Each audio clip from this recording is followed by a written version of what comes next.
Do you know what is the most effective way to supplement B12? How to supplement B12 in order to truly achieve optimal B12 levels? In this video, you'll find out. Hello, how are you? I am Victor Bolfi, iridologist, and if you're new here and like this, subscribe to our channel. We have dozens of videos with very important information for your health. So, guys, first of all, it is very important for us to understand the relevance of vitamin B12, which is the queen of the B complex vitamins. So, folks, vitamin B12 is extremely vital for the entire nervous system and particularly for the central nervous system of our brain, for the appropriate functioning of our brain. Optimal B12 levels are crucial for those who want to have health, for those who want to keep the brain young. It's important for overall well-being. Insufficient levels of vitamin B12 are linked to cognitive decline, nervousness, irritability, and difficulties with memory function and retention. It's quite common for individuals to experience memory issues in that area, such as difficulty recalling things or words accurately. And it may be due to a lack of B12. There are also issues like insomnia associated with a lack of B12, okay? So these are some of the problems associated with low levels of B12. Furthermore, folks, individuals with very demanding routines, stressed individuals, consume more B12. And nowadays, people have very busy routines with more and more stimuli, with longer working hours, so all of this consumes more B12.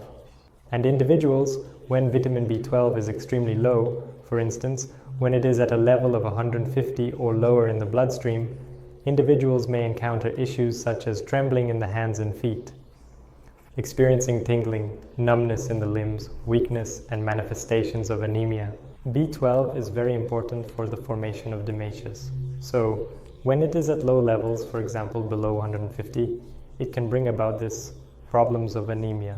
And in the elderly, it is associated with dementia. So, for example, people over 60 should be very concerned about checking their B12 levels, about maintaining optimal B12 levels, okay? We will discuss more later about the optimal levels, all right? Another problem that can occur in general for those lacking B12 is a greater predisposition to psychological disorders.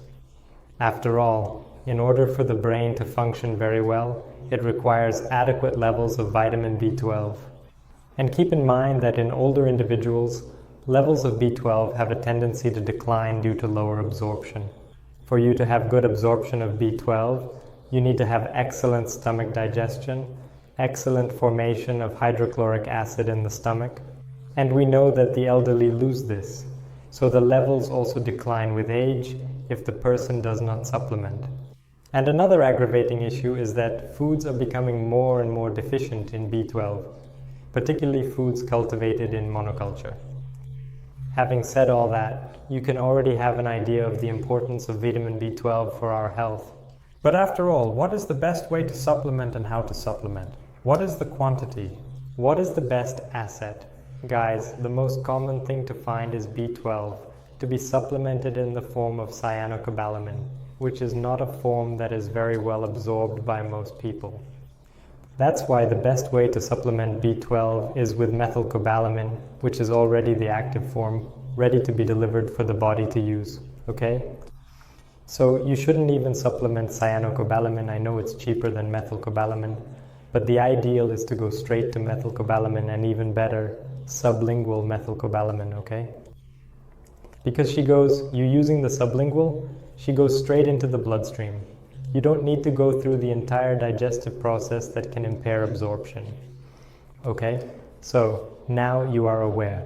The most effective method to enhance your vitamin B12 levels is by utilizing methylcobalamin in its sublingual form. And besides, what occurs? The majority of the B12 available is cyanocobalamin and in extremely small amounts, which essentially have no impact on blood levels. So people supplement, but it doesn't change anything in blood levels, okay? So that's why you need to take a minimally effective dose, okay? For example, 1 milliliters of methylcobalamin, 1 milliliters of sublingual methylcobalamin will change your levels, will improve your blood levels, okay? Dosage needs to be individualized, Monitor through exams to check for no excess. If it is truly bringing you to optimal levels, all supplementation should be done with professional guidance, okay? Guys, optimal B12 levels are around 900, okay? 900, okay? Optimal levels are between 900 and 1000. People with 750 are supplied, but it's still not optimal, so there won't be as much shortage as when levels are below 900. With a budget of 500, it is already far from optimal levels. Anything below 200 is considered too low. It would be very important to supplement the budget in order to reach 900. And individuals with below 150, sometimes 100, are likely to experience symptoms such as anemia, weakness, memory loss, cognitive loss, and insomnia. This is a common occurrence in such cases. I will even leave marked down here a very interesting sublingual supplement of methylcobalamin, so you know what we are talking about, okay? At a dose of 5 milligrams, administered sublingually, what typically proves effective for the majority of individuals in that location would be a dosage of once per week, twice per week, or at most 3 times per week, as it will adequately nourish and attain optimal levels. Remember that there may even be some people who have optimal levels without needing to supplement. It is rare, but it is possible to find. But in the vast majority of people, having some extra B12 there to stay at 900 is important, okay? But then you assess it with your healthcare professional, okay? So that's it, guys. Now you know the best way to supplement vitamin B12, okay? If you like this information, leave your like, share, and see you in the next video.